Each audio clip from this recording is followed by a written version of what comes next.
देवाचे आभार मानले पाहिजेत. आपल्यावर एवढी संकट आली पण पण तो तो आपल्या बाजूने नेहमी उभा होता. वसुंधरा, तुम्हाला आज काही झालं असतं ना तर मला माहित नाही, मी आयुष्यभर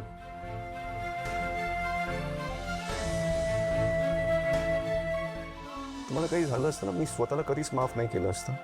आणि तुम्हाला काय झालं असतं तर मी नसते जगू शकले तुमच्याशिवाय. आपलं नशीब बलवत्तर आहे.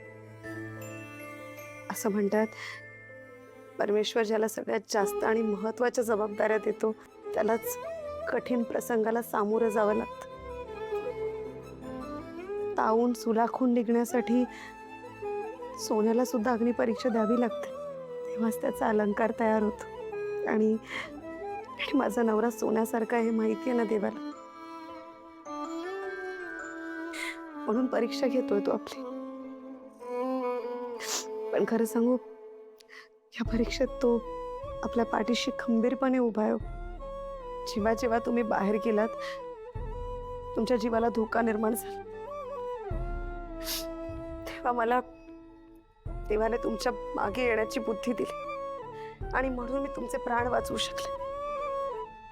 आणि आजचा पण योगायोग बघा ना, आज मीच त्या माणसाला पहिल्यांदा पाहिलं. माझ्या मनामध्ये संशय निर्माण झाला, पण परमेश्वराची कृपा आपल्या पाठीशी होती म्हणून आपलं कुणीच काहीच वाकडं नाही करू शकलो. आणि माझं सगळं दुःख तुम्ही स्वतःवर ओढून घेतलं.